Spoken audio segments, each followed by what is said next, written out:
നമ്മളിൽ പലരുടെയും മനസ്സിൽ എപ്പോഴെങ്കിലും തോന്നിയിട്ടുള്ള ഒരു കാര്യമായിരിക്കും ഇത്. അതായത് ഏതെങ്കിലും ഒരു വലിയ മാസ് പ്രൊട്ടസ്റ്റിൻ്റെ ഭാഗമായി ആളുകൾ റോഡിലിറങ്ങുന്നു, പൊതുമുതലുകൾ അടിച്ച് തകർക്കുന്നു, പോലീസിനെ ആക്രമിക്കുന്നു, വലിയ രീതിയിലുള്ള അക്രമ സംഭവങ്ങൾ ഉണ്ടാകുന്നു. പെട്ടെന്ന് ഈ സമരം ഒരുവിധം ഒത്തുതീർപ്പാക്കാൻ വേണ്ടി ഗവൺമെൻറ് ഒരു പ്രഖ്യാപനം നടത്തുന്നു. നിങ്ങൾ സമരം പിൻവലിക്കൂ, ഞങ്ങൾ നിങ്ങൾക്ക് എതിരെയുള്ള എല്ലാ FIRകളും പിൻവലിച്ചേക്കാം, ഒരു കേസുകളും നിങ്ങളുടെ മേൽ ഉണ്ടാകില്ല എന്ന്. ഇങ്ങനെ ഗവൺമെൻറ് ഉറപ്പുകൊടുത്താൽ അത്തരം കുറ്റകൃത്യങ്ങളിൽ പങ്കെടുത്തവർക്കെതിരെയുള്ള കേസുകളെല്ലാം ഒറ്റയടിക്ക് ഇല്ലാതാകും എന്നാണോ നിങ്ങൾ കരുതുന്നത്? അങ്ങനെ ആരെങ്കിലും കരുതുന്നുണ്ടെങ്കിൽ സത്യം പറഞ്ഞാൽ അവർ ഏറ്റവും വലിയ മണ്ടന്മാരാണ് എന്ന് പറയേണ്ടി വരും. ഇതൊരു ചെറിയ കാര്യമല്ല. അടുത്തിടെ നടന്ന ചില സംഭവങ്ങളുടെ പശ്ചാത്തലത്തിൽ നമ്മൾ ഗൗരവമായി ചിന്തിക്കേണ്ട ഒന്നാണ്. പ്രത്യേകിച്ചും CJP പ്രൊട്ടസ്റ്റുമായി ബന്ധപ്പെട്ട് പോലീസിനെയും അവരുടെ വാഹനങ്ങളെയും ആക്രമിക്കുന്ന ദൃശ്യങ്ങൾ നമ്മൾ മാധ്യമങ്ങളിലൂടെ കണ്ടതാണ്. സമരം അവസാനിപ്പിച്ചത് FIRകൾ പിൻവലിക്കാം എന്ന ഗവൺമെൻറ് ഉറപ്പിൻ്റെ അടിസ്ഥാനത്തിലാണ് എന്നാണ് അന്ന് വക്താക്കളും നേതാക്കളും ഒക്കെ അവകാശപ്പെട്ടത്. പക്ഷേ ഇതിൻ്റെ പിന്നിലെ നിയമവശങ്ങൾ നമ്മൾ പരിശോധിക്കുമ്പോൾ കാര്യങ്ങൾ അത്ര ലളിതമല്ല എന്ന് മനസ്സിലാകും. സുപ്രീം കോടതി അടുത്തിടെ ഇക്കാര്യത്തിൽ വളരെ വ്യക്തമായ ചില നിരീക്ഷണങ്ങൾ നടത്തിയിട്ടുണ്ട്. 18 വയസ്സിന് താഴെയുള്ള ആരെങ്കിലുമൊക്കെ ഈ പ്രൊട്ടസ്റ്റിന്റെ പേരിൽ കസ്റ്റഡിയിലായിട്ടുണ്ടെങ്കിൽ അവരെ പെട്ടെന്ന് തന്നെ റിലീസ് ചെയ്യണമെന്നാണ് കോടതി പറഞ്ഞിട്ടുള്ളത്. അതുപോലെ തന്നെ യാതൊരുവിധ ക്രിമിനൽ റെക്കോർഡ്സും ഇല്ലാത്ത ആൾക്കാരാണെന്നുണ്ടെങ്കിൽ അവരെയും ഉടൻ തന്നെ മോചിപ്പിക്കണം. എന്നാൽ കാര്യം അവിടം കൊണ്ടും തീരുന്നില്ല. ഇതിനു മുൻപും പലതരം ക്രിമിനൽ ആക്ടിവിറ്റീസിൽ ഏർപ്പെട്ടിട്ടുള്ള ക്രിമിനൽ പശ്ചാത്തലത്തിലുള്ള ആൾക്കാരെ ഡൽഹി പോലീസ് കൃത്യമായി ഐഡന്റിഫൈ ചെയ്തിട്ടുണ്ട്. ഈ പറയുന്ന ആനുകൂല്യങ്ങളൊന്നും അവർക്ക് കിട്ടാൻ പോകുന്നില്ലെന്നാണ് കോടതി വളരെ വ്യക്തമായി പറഞ്ഞിരിക്കുന്നത്. മാത്രമല്ല, കോടതി വിട്ടയക്കാൻ പറഞ്ഞിട്ടുള്ളവർക്കെതിരെയുള്ള FIRകൾ മുഴുവൻ റദ്ദാക്കണം എന്നല്ല കോടതി ഉത്തരവിട്ടിരിക്കുന്നത്. പകരം FIRകളിലെ തുടർ നടപടികൾ തൽക്കാലം കൃത്യമായി മുന്നോട്ട് കൊണ്ടുപോകണമെന്നാണ് നിർദ്ദേശം. അതുകൊണ്ട് തന്നെ ഇതിൻ്റെ വീഡിയോ റെക്കോർഡ്സും CCTV ഫുട്ടേജുകളും ഒന്നും തന്നെ നശിപ്പിക്കരുതെന്നും എല്ലാം വളരെ കൃത്യമായി സൂക്ഷിക്കണമെന്നും കോടതി കർശന നിർദ്ദേശം നൽകിയിട്ടുണ്ട്. ഇവിടെ നമ്മൾ എപ്പോഴും ഓർക്കേണ്ട വളരെ പ്രധാനപ്പെട്ട ഒരു കാര്യമുണ്ട്. ഈ പൊതുമുതലുകളൊക്കെ ആരുടെ പണം ഉപയോഗിച്ചാണ് ഉണ്ടാക്കിയിരിക്കുന്നത്? നമ്മൾ ഓരോരുത്തരും അടയ്ക്കുന്ന നികുതി പണമാണിത്. രാജ്യത്തെ ഏറ്റവും പാവപ്പെട്ട പട്ടിണി പാവമായിട്ടുള്ള ഒരു മനുഷ്യൻ ഒരു ആശുപത്രിയിൽ പോയി മരുന്ന് വാങ്ങുമ്പോൾ അതിന് GST കൊടുക്കുന്നുണ്ട്.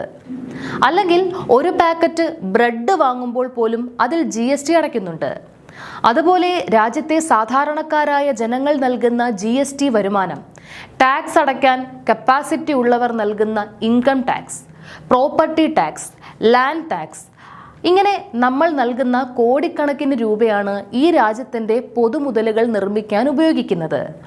അങ്ങനെ ജനങ്ങളുടെ വിയർപ്പിൽ പടുത്തുയർത്തിയ പൊതുമുതലുകൾ ആരെങ്കിലും നശിപ്പിച്ചാൽ അല്ലെങ്കിൽ അതിക്രമിച്ച് കയറി തകർത്താൽ അവർക്കെതിരെ എടുത്ത കേസുകൾ പിൻവലിക്കുമെന്ന് ഒരു ഗവൺമെൻറ് വാക്കുകൊടുത്താൽ പോലും അതിനുള്ള അർഹതയോ അവകാശമോ ആ ഗവൺമെൻറ്റിനുണ്ടോ? സത്യത്തിൽ സാക്ഷാൽ മോദി വിചാരിച്ചാൽ പോലും അങ്ങനെ ചെയ്യാൻ പറ്റുമോ? ഒരിക്കലുമില്ല. ഈ രാജ്യം മര്യാദയ്ക്ക് മുന്നോട്ട് കൊണ്ടുപോകാൻ നമ്മൾ തെരഞ്ഞെടുത്ത ഏജന്റുകൾ മാത്രമാണ് ഗവൺമെന്റ്. നമ്മുടെ പണം കൊണ്ടുണ്ടാക്കിയ സാധനങ്ങൾ തകർത്തവർക്കെതിരെ കേസെടുക്കില്ല എന്ന് പറയാൻ അവർക്ക് യാതൊരുവിധ അവകാശവുമില്ല. ഭാവിയിൽ ഏതെങ്കിലും ഗവൺമെന്റ് ഇത്തരത്തിൽ FIRകൾ എഴുതി തീർത്ത് നൽകിയാൽ പോലും നമ്മുടെ കൈവശം വ്യക്തമായ തെളിവുകൾ ഉണ്ടെങ്കിൽ നമുക്ക് നേരിട്ട് കോടതിയെ സമീപിക്കാം. സുപ്രീം കോടതിയിലോ ഹൈക്കോടതിയിലോ റിട്ട് പെറ്റീഷൻ ഫയൽ ചെയ്ത് ഈ FIR റദ്ദാക്കൽ നടപടിയെ ചോദ്യം ചെയ്യാം. ഇന്നത്തെ ഇന്ത്യയിലെ പുതിയ നിയമ സംവിധാനങ്ങൾ അഥവാ ഭാരതീയ ന്യായ സംഹിത, ഭാരതീയ നാഗരിക് സുരക്ഷാ സംഹിത, ഭാരതീയ സാക്ഷി അധിനിയം എന്നിവയുടെ അടിസ്ഥാനത്തിൽ കാര്യങ്ങൾ വളരെ കർശനമായി മുന്നോട്ടു പോകും. കുറ്റവാളികൾക്ക് ശിക്ഷ ഉറപ്പാക്കാൻ ഈ നാട്ടിലെ ഏതൊരു സാധാരണ പൗരനും സാധിക്കും. അതുകൊണ്ട് ഗവൺമെന്റ് എഴുതി തന്നു എന്ന് കരുതി ആരും സേഫ് ആകാൻ പോകുന്നില്ല. പോലീസിന്റെ ഭാഗത്ത് നിന്നും എന്തെങ്കിലും അതിക്രമങ്ങൾ ഉണ്ടായിട്ടുണ്ടെങ്കിൽ, അതായത് പീസ്ഫുൾ ആയിട്ടുള്ള പ്രൊട്ടസ്റ്റിന് നേരെ പെല്ലറ്റ് ഗൺസ് പോലെയുള്ളവ ഉപയോഗിച്ചിട്ടുണ്ടെങ്കിൽ അത് ഹ്യൂമൻ റൈറ്റ്സ് കമ്മീഷനിലോ കോടതിയിലോ നമുക്ക് ചോദ്യം ചെയ്യാം. അതേസമയം പോലീസുകാർ ആക്രമിക്കപ്പെട്ടതിൻ്റെ വീഡിയോ ദൃശ്യങ്ങളും നമ്മുടെ മുന്നിലുണ്ട്. ഗവൺമെന്റ് സംവിധാനത്തിന്റെ ഭാഗമായതുകൊണ്ട് ചിലപ്പോൾ പോലീസ് നേരിട്ട് കോടതിയിൽ പോയില്ലെങ്കിൽ പോലും ആക്രമിക്കപ്പെട്ട പോലീസുകാരുടെ കുടുംബാംഗങ്ങൾക്ക് കോടതിയെ സമീപിക്കാൻ സാധിക്കും. വ്യക്തമായ തെളിവുകളുണ്ടെങ്കിൽ കോടതി തീർച്ചയായും കേസെടുക്കും. ഇത്തരം കേസുകളുടെ തുടർ നടപടികൾ ചിലപ്പോൾ 1 വർഷമൊക്കെ കഴിഞ്ഞിട്ടായിരിക്കാം വരുന്നത്. ക്രിമിനൽ പശ്ചാത്തലമുള്ള ആന്റി സോഷ്യൽ എലമെന്റ്സ് ഇതിൽ പങ്കാളികളാണെങ്കിൽ അവരുടെ കാര്യം കഷ്ടത്തിലാണ്. ഇനിയൊരു ക്രിമിനൽ ഹിസ്റ്ററിയും ഇല്ലാത്തവരാണെങ്കിൽ പോലും ഈ സമരത്തിനിടയിൽ ഗുരുതരമായ കുറ്റകൃത്യങ്ങൾ ചെയ്തിട്ടുണ്ടെങ്കിൽ അവരും കുടുങ്ങും. ഭാവിയിൽ നല്ലൊരു ജോലിക്ക് പരിഗണിക്കപ്പെടാതിരിക്കുക, വിദേശത്ത് പഠനത്തിന് പോകാൻ ആഗ്രഹിക്കുമ്പോൾ പാസ്പോർട്ട് റദ്ദാക്കപ്പെടുക തുടങ്ങി എന്ത് വേണമെങ്കിലും സംഭവിക്കാം. ഇന്ത്യൻ ഭരണഘടനയുടെ ആർട്ടിക്കിൾ 19 പ്രകാരം സമാധാനപരമായി പ്രതിഷേധിക്കാനുള്ള ഫണ്ടമെന്റൽ ഫ്രീഡംസ് നമുക്കുണ്ട്.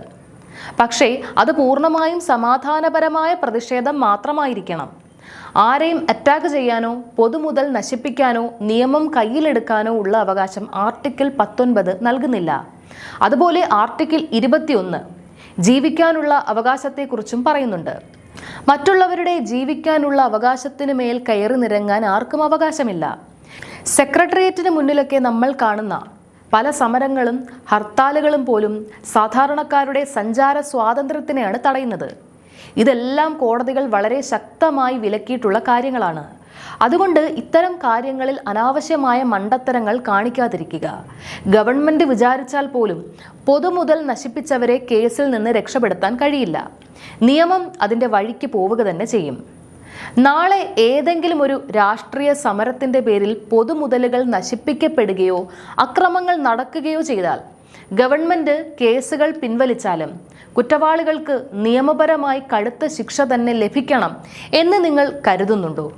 അതോ ഇത്തരം സമരങ്ങളിലെ കേസുകൾ പിന്നീട് ഒത്തുതീർപ്പാക്കുന്നതാണ് ശരി എന്ന് തോന്നുന്നുണ്ടോ? ഇതിനെക്കുറിച്ചുള്ള നിങ്ങളുടെ വിലയേറിയ അഭിപ്രായങ്ങൾ താഴെ കമന്റ് ബോക്സിൽ രേഖപ്പെടുത്തുക. നന്ദി.